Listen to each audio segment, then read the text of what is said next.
Living in homes with Grenfell Tower-style cladding, with fears day and night about safety, facing huge bills for remedial work. In Scotland, there are many, many people in this situation. Now, the UK government have announced an extra £3.5 billion promised by ministers to remove unsafe cladding from high-rise buildings over 18 metres high, as Gillian was saying, in England, at no cost to residents. There will, of course, be funding for Scotland via the Barnett consequentials. Well, I've been talking to Abhijit Kadwe. He lives in one of the buildings in Glasgow that is covered in Grenfell-style cladding. How does it feel living there? This building is one of the best buildings in Finiston area, right? I mean, it's got all the amenities that one could hope for.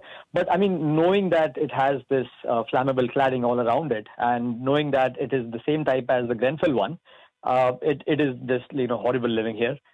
Because you're always under the fear that something terrible like Grenfell could happen at any moment, and because of the lack of fire safety measures that we have here, we could be impacted and we could be at the heart of it, and there would be no way out for us. So, I mean, I really dread at the thought of anything like that happening here in Mansfield Quay, where I live, and it would be like our only hope would be we'll be at the mercy of the fire rescue services.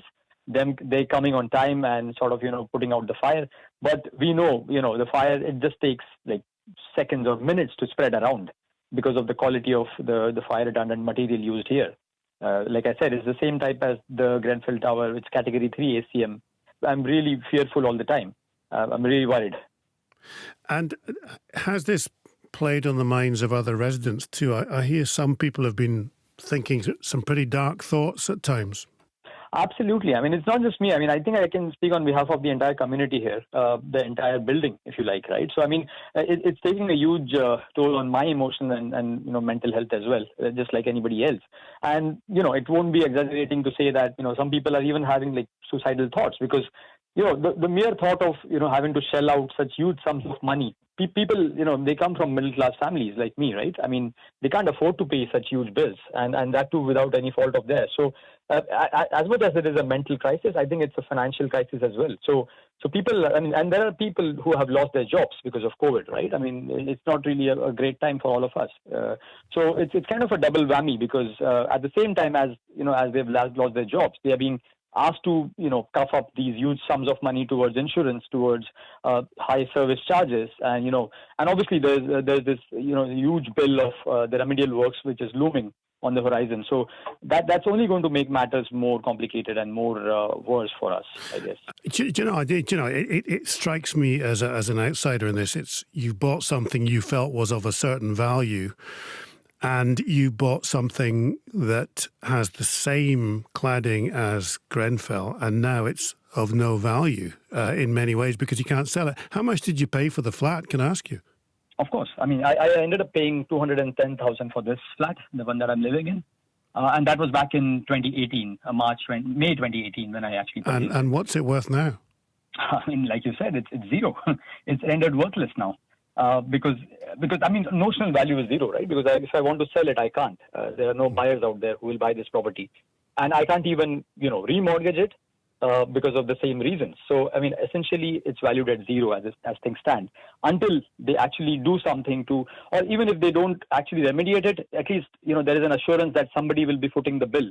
Then at least that will give us some leeway and we can kind of go to the market with a view to sell it. But as things stand, it is valued at zero. Abhijit, thank you so much for talking to me. No worries. Thanks, John. And thanks for giving us the voice. I mean, I really appreciate that. Thank you so much. Okay, well, that was Abhijit Kadwe. You heard him. He paid £210,000 and it's got cladding on it that's the same as Grenfell. It's in Glasgow. There are these buildings all through Scotland, built by really big, well-known companies, and the UK government's put money aside. Scotland will get money through the Barnett consequentials. Let's talk to Kate Lamble, who's been following the issues as presenter of the BBC's Grenfell Tower Inquiry podcast. Kate, I'm sure you've heard stories like this a lot, but take me back. The background to this is what? Sure. So anyone looking at images of Grenfell Tower on the night of the fire back in 2017, it would probably have been clear that some of the materials put on the outside of that building, which was a combination of insulation and rain screen panels, contributed to the rate of the fire spread there. They were combustible. In fact, days after the fire, the then Chancellor Philip Hammond said that the cladding used didn't meet building regulation guidance, and very quickly other social housing blocks started to have their cladding tested to see if it was the same type. It was soon decided that all cladding systems which failed fire tests would needed to be replaced, and by December 2017, Sajid Javid, who was then Secretary of State for Housing, Communities and Local Government, was telling private building owners not to pass on the cost of this replacement work to leaseholders. That's the issue which is still going on 3 years later. And that was, 3 years ago. And we have a difference here. You've got short and long leasehold and freehold. In Scotland, we think of buying something or renting something. So it applies to people who buy something. So in terms of, the time's moved on, what's happened since then? So we've still got, I think, on an estimate, just under 2,000 high-rise buildings in England with combustible cladding still in place. And many buildings have been left with multi-million-pound bills, which leaseholders, those who bought their flats, have been asked to pay.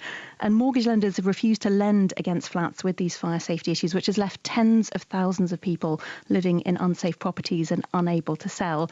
So today, the government have announced that they've increased their pot of money to replace all this flammable cladding in England by £3.5 billion, which brings the total pot across all the UK nations to £5 billion. And evidently that's not enough to completely finish them all, is it? What's the reaction to this? Yeah, so it's been welcome news that there is additional funding, but many people are disappointed it didn't go further. So the total cost of all this replacement work has been estimated by some MPs to be in the region of £15 billion. This announcement today seems to only cover costs related to cladding removal, and we know that lots of blocks have bills of tens of hundreds of thousands of pounds for other fire safety work that needs to be done, like installing cavity barriers, which is meant to stop the spread of fire. And it's only going to pay to replace cladding on high-rise buildings. So those living in mid-rise or low-rise buildings, that's buildings under 18 metres, under 6 storeys, will be reliant on a loan scheme. And many people think it's unfair that someone living on the second floor of a 7-storey block will have their replacement work covered, whereas someone living on the second floor of a 5-storey block won't and will have to rely on a loan. Kate, thank you for your insight. Kate Lamble, presenter of the BBC Grenfell Tower Inquiry podcast.